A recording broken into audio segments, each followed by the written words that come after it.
کوئی عمل اور کوئی عبادت دنیا کی ایسی نہیں جس کا قبول ہونا حتمی اور یقینی ہو اور قطعی ہو. کوئی عبادت ایسی نہیں. آپ عمر بھر نماز پڑھیں، ساری رات کھڑے ہو کے نفل پڑھیں، اس کی مرضی ہے قبول کرے یا نہ کرے. ساری عمر جا کے حج کرتے رہیں، اس کی مرضی قبول کرے یا نہ کرے. میری بات آپ کی سمجھ میں آئی؟ زکوٰۃ دیں، صدقہ خیرات کریں، اس کی مرضی قبول کرے، وہ مالک ہے. مرضی تو نماز پڑھنے والے کی نماز کو فویل للمصلین الذین هم یراؤون قرار دے دیں. یہ ریاکار ہیں، یہ نمازی ریاکار ہیں، دوزخ میں جائیں گے. مالک ہے. ہم نماز سمجھ رہے ہوں، وہ ریاکار دے دے. ہم روزے رکھتے رہیں اور وہ کہے یہ نیری بھوک اور پیاس ہے. وہ مالک ہے. کوئی عمل ایسا نہیں ہے جس کی قبولیت حتمی، قطعی اور یقینی ہو. ہر عمل اور ہر عبادت کی قبولیت ظنی ہے. کیا ہے؟ بولیے. کہتے ہیں ہر عبادت اور عمل، نماز، روزہ، حج، زکوٰۃ، عمل صالح، صدقہ، خیرات، جہاد، احادیث میں تفصیلات آئی ہیں. ہر عبادت اور ہر عمل ظنی القبول ہے. کیا؟ ظنی القبول ہے. چاہے قبول کرے چاہے نہ کرے. ایک عمل درود و سلام ایسا ہے کہ جو کبھی بھی ظنی نہیں ہے، وہ قطعی القبول ہے. وہ قطعی القبول ہے. ادھر درود پڑھنے والے نے درود و سلام پڑھا، اسی لمحے قبول ہو گیا. درود و سلام یاد رکھ لیں، کسی کا بھی رد نہیں ہوتا. کسی کا بھی رد نہیں ہوتا. کسی فاسق و فاجر کا بھی رد نہیں ہوتا. کسی فاسق و فاجر کا، بڑے سے بڑے گناہگار کا بھی ہر عمل رد ہو سکتا ہے، درود و سلام رد نہیں ہوتا. کیوں؟ کہ درود ہے کیا؟ درود ہے اللہ تعالی حضور پر درود بھیج، اس کو درود کہتے. اللہم صلی علی سیدنا محمد وعلی آل محمد. درود یہ ہے کہ اے اللہ حضور پر رحمتیں بھیج اور حضور کی آل پر رحمتیں بھیج. بس اس کو درود کہتے ہیں. عمل کیا ہے؟ آپ نے کہا اے اللہ حضور پر درود بھیج، رحمتیں برکتیں بھیج. یہ جو آپ نے کہا یہ درود ہے. اب یہ رد ہو سکتا ہے؟ وہ تو کہتا ہے تم پیدا نہیں ہوئے تھے، میں تب سے بھیج رہا ہوں اور بھیجتا رہوں گا. میں بھیجتا ہوں. تو آپ نے وہ عمل کیا جو عمل خود خدا کر رہا ہے. ہر عمل اس لیے رد ہو سکتا ہے کہ اس عمل کا عامل خدا نہیں ہے. درود اس لیے رد نہیں ہوتا کہ اس کا عامل خود خدا ہے. اس کا عامل خود خدا ہے. اس لیے یہ قطعی القبول ہے. قطعی القبول. تو گویا کوئی ایک عمل تو ایسا پلے ہو جس کے بارے میں یقین کے کہہ سکیں کہ یہ رد ہونا ہی نہیں ہے، اس پر فخر کرو، یہ رد نہیں ہے. تو ہمیں فرمایا، آقا علیہ السلام نے ہمیں فرمایا، حکم دیا اللہ پاک نے کہ درود بھیجو میرے مصطفیٰ کی بارگاہ میں. یہ خدمت ہے، نوکری ہے، محبوب کی نوکری ہے. اور اس کا جواب آقا علیہ السلام نے 7 ارشاد فرما دیا. فرمایا من صلی علیہ واحدۃ صلی اللہ علیہ بہا 10 مرات. جو مجھ پر ایک بار درود بھیجتا ہے اللہ اس پر 10 بار درود بھیجتا ہے. اب اس میں حکم دیا اللہ پاک نے کہ یا ایھا الذین آمنوا صلوا علیہ وسلموا تسلیما. ایمان والو حضور علیہ السلام پر درود بھیجو اور سلام بھیجو. ہمیں حکم دیا نا کہ تم درود بھیجو. جب یہ حکم دیا جائے کہ درود بھیجو، جب اس نے حکم دیا کہ میری عبادت کرو، میری عبادت کرو، میری نماز پڑھو، تو آپ کھڑے ہوتے ہیں اور آپ نماز میں الحمدللہ پڑھتے ہیں اور کہتے ہیں ایاک نعبد و ایاک نستعین. اے اللہ ہم تیری عبادت کرتے ہیں، ہم تیری ہی، بولیے کیا کہتے ہیں؟ ہم تیری ہی عبادت کرتے. تو کہتے ہیں نا، اس نے حکم دیا نماز پڑھو، میری عبادت کرو. ہم کہتے ہیں باری تعالیٰ ہم تیری ہی عبادت کرتے ہیں۔ اس نے کہا یا ایھا الذین آمنوا صلوا علیہ وسلموا تسلیما، ایمان والو مجھ پر درود بھیجو، میرے محبوب پر درود بھیجو اور سلام بھیجو۔ جب یہ حکم دیا تو ہمارے اوپر درود واجب ہو گیا، فرض ہو گیا۔ اب چاہیے تھا کہ ہم بھی جواب میں یوں کہتے کہ یا رسول اللہ ہم آپ پر درود بھیجتے ہیں۔ طریقہ یہی ہے نا، ہمیں حکم دیا تھا نا، ہمیں حکم دیا کہ تم درود بھیجو۔ بات سنو، فرمایا ان اللہ و ملائکتہ یصلون علی النبی، اللہ نبی پر درود بھیجتا ہے، جیسے اس کی شان ہے، جیسے اس کا منشا ہے وہ بھیجتا ہے، اور فرشتے بھی بھیجتے ہیں جیسے ان کو اللہ نے توفیق دے رکھی ہے۔ اب ان دو درودوں کے بعد حکم دیا یا ایھا الذین آمنوا صلوا علیہ، ایمان والو تم بھی حضور پر درود بھیجو اور سلام بھیجو۔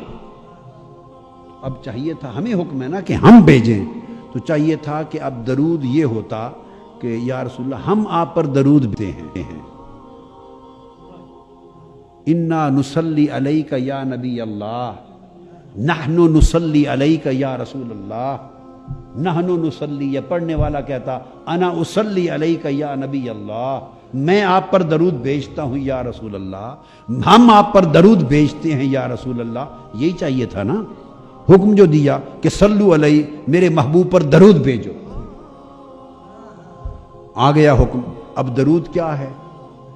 جو درود سکھایا گیا، درود کیا ہے؟ درود ہے، اس نے کہا میں تو بھیجتا ہوں محبوب پر، فرشتے بھی بھیجتے ہیں، اب ایمان والو تم بھیجو میرے حبیب پر۔ تو ایمان والوں نے اللہ اور اللہ کے رسول کا سکھایا ہوا درود بھیجا، اور وہ درود کیا پڑھا؟ ایمان والوں نے اب درود بھیجا، کہا اللہم صلی علی سیدنا محمد۔ جب درود بھیجا ہم نے تو ہم نے کہا باری تعالیٰ تو درود بھیج حضور پر۔ اس نے کہا تم بھیجو، اور ہم نے درود بھیجا، کیسے؟ ہم نے کہا باری تعالیٰ تو درود بھیج۔ کبھی ادھر دھیان گیا اس نقطے پر ہیں؟ یہ کیا ماجرا ہے؟ وہ تو خود بھیجتا ہے، فرشتے بھی بھیجتے ہیں، اس نے ہمیں حکم دیا تھا کہ ایمان والو صلو علیہ تم بھی بھیجو۔ تو بجائے اس کے کہ ہم بھیجتے، ہم نے پلٹا کے پھر اسی کو عرض کر دیا نہیں تو بھیج، محبوب تو حضور پہ درود بھیج، وعلی آل محمد، حضور کی آل پر درود بھیج، تو درود بھیج۔ اس کی حکمت کیا ہے؟ اب آپ اندازہ کریں اس رب کی شان کہ درود بھیجنے کا حکم بھی دیا ہے اور خود ہمیں بھیجنے بھی نہیں دیا۔ اللہ اللہ، کوئی سمجھ آئی ہے بات کی؟ حکم بھی دیا صلو علیہ کہ درود بھیجو، حکم دیا کہ درود بھیجو، اور بھیجنے بھی نہیں دیا۔ اور جب پوچھا کہ درود بھیجیں کیسے، حضور سے پوچھا یا رسول اللہ اب سکھا دیں کہ کیسے درود بھیجیں۔ جب سکھایا تو سکھانے سے پتہ چلا کہ درود یہ بھیجنا ہے کہ ہم نے عرض کرنا ہے باری تعالیٰ تو درود بھیج۔ اس کی حکمت کیا ہوئی کہ ہم درود بھیجنے کا مطلب ہم اللہ سے التجا کرتے ہیں تو درود بھیج، بندہ کہتا ہے باری تعالیٰ تو درود بھیج۔ اس کی حکمت کیا ہے، وجہ کیا ہے؟ یہ بڑی کمال کی بات ہے اور بڑی لطیف بات ہے۔ اس کی حکمت یہ ہے کہ اللہ فرماتا ہے کہ بندے تو جتنا بھی نیک بنے پھر بھی عیب سے پاک نہیں ہو سکتا، تو جتنا بھی صالح ہو پھر بھی گناہ سے پاک نہیں، تو جتنا بھی اعلیٰ ہو پھر بھی نقص سے، کمزوری سے پاک نہیں۔ اور میرا محبوب طاہر و مطہر ہے، میرا محبوب طاہر و مطہر ہے، اور درود بھی طاہر و مطہر ہے۔ اگر تو کہے انا اصلی علیک یا رسول اللہ، نحن نصلی علیک یا نبی اللہ، حضور میں آپ پر درود بھیجتا ہوں، ہم آپ پر درود بھیجتے ہیں، تو آپ ہیں کون یہ کہنے والے کہ ہم آپ پر درود بھیجتے ہیں، میں آپ پر درود بھیجتا ہوں؟ اللہ نے کہا کہ درود بھیجو، اور بھیجو یوں کہ مجھے کہو کہ میں بھیجوں، پڑھوں گا پھر بھی میں، مگر تمہارا بن جائے گا۔ ارشاد فرمایا کہ اپنا درود بھی خود بھیجوں گا، جو ان اللہ و ملائکتہ یصلون علی النبی کے حصے کا ہے، جو میرے حصے کا درود ہے وہ بھی خود بھیجوں گا، اور صلو علیہ کے حصے کا بھی میں بھیجوں گا۔ ان اللہ و ملائکتہ یصلون، اللہ اور اس کے فرشتے درود بھیجتے ہیں، اپنے حصے کا تو بھیجتا ہی ہوں، اور جو تمہیں حکم دیا کہ یا ایھا الذین آمنوا صلوا علیہ، ایمان والو تم بھی میرے محبوب پر درود بھیجو، تو تمہارے حصے کا بھی میں ہی بھیجوں گا، اس لیے کہ مصطفیٰ پر درود میرے سوا بھیجنے کا حق ہی کوئی ادا نہیں کر سکتا۔ کون حق ادا کر سکتا؟ مصطفیٰ پہ درود سوائے میرے کوئی بھیج نہیں سکتا۔ اب تو صرف طریقہ یہ ہے کہ تمہاری زبان میرے محبوب پر درود بھیجنے کے قابل کہاں؟ چونکہ درود کیا ہے؟ درود حضور کی حمد و ثنا ہے، رفعت ذکر ہے، تو تم حضور کے لیے تم اپنے پاس سے درود نہیں بھیج سکتے، اس لیے تم زبان سے یہ نہ کہو کہ ہم آپ پر درود بھیجتے ہیں، نہ، یہ مجال نہیں تمہاری، تو تم پلٹ کے مجھ ہی سے درخواست کر لو کہ باری تعالیٰ اپنے حصے کا تو بھیجتا ہی ہے، ہمارے حصے کا بھی بھیج، تو میں اپنا بھی بھیجوں گا تمہارا بھی بھیجوں گا۔ ہو یہ جائے گا جو مجھے درخواست کرے گا کہ مولا ہمارے محبوب پہ درود بھیج، میرے آقا پہ تو درود بھیج، جو درخواست کرے گا یہ اس کے نامہ اعمال میں درود لکھا جائے گا کہ اس نے درود پڑھا۔